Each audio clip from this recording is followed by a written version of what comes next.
Congratulations on an absolutely adorable, sweet-natured romantic film. Really? It's so cute. Thank you. It's so cute.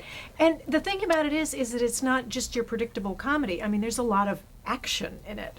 That's what's incredible. Yeah, we wanted to push this thing as much as we could. Early on, when I first read the script, I thought that it had a lot of potential to be not just a soft, sort of sappy romantic comedy, because ultimately, if I'm going to do something, I want to do something that I would like to see myself. Yeah. And this movie had so much potential to be zany and screwball and off the wall, and I think that there's a lot of moments like that.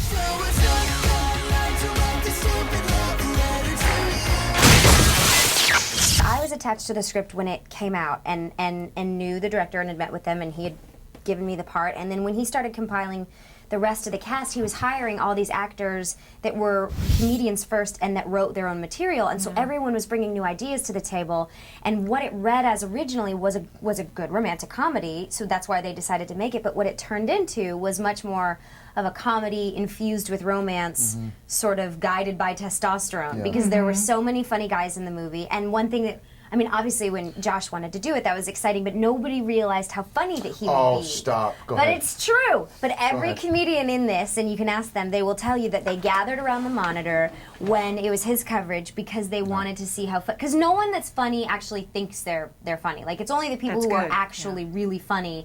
And he was like, no, that wasn't funny, but he is hysterical. And your physical comedy is great. When you get hit, it's so funny. You know, both of you take some hits. There's a couple, There's a couple, I mean, she's sort of telling the truth. They would gather behind the monitor.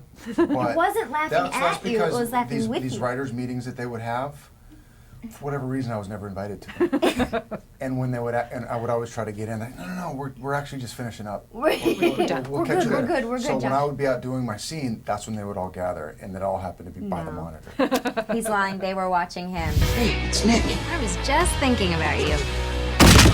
They let him do his own stunts. They let me do my stunts. They never Normally do. they let me. Wow. I don't think they realized at the time that it was going to be more dangerous than it was scripted. They took out a huge insurance policy on his face. Oh my God. Huge. I mean, bigger than the budget of the film. So.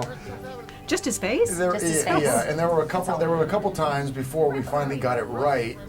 I'm running and I'm supposed to get hit, and it takes my legs out, and I end up face, tumbling under the windshield, and there's my buddy. I'm looking through the windshield.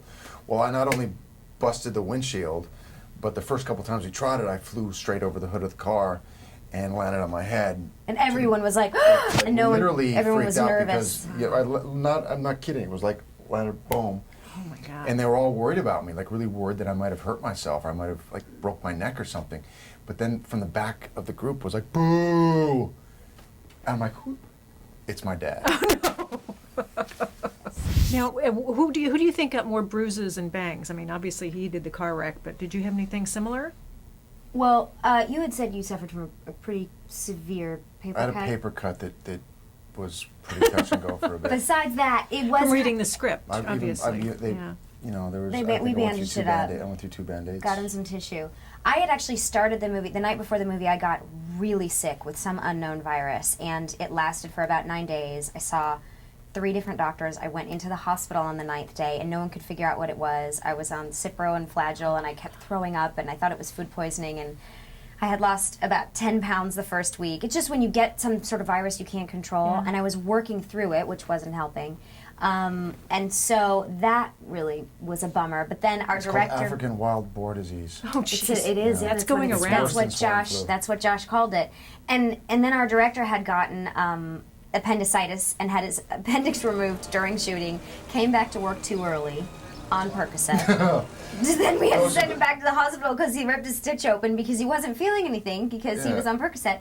And then when we went to Rome, I was riding a scooter and I leaned into the exhaust pipe and I got a gigantic apple-sized third-degree burn on my leg, which I then had to just bandage up myself. And during those wedding dress scenes, I have a garbage bag pulled up over my leg up to my thigh, and I had duct taped it around my thigh to keep it dry. So what do they put on the burn in Italy? Well, I saw Olive oil. two doctors. I was just gonna say they were rubbing what I can only assume was olive oil. Olive oil and a little cracked pepper. A little crushed pepper on there, and Or some cheese with that? yeah, exactly. The maid of honor shatters a vase, and it symbolizes happiness for the bride and groom, so smash it hard.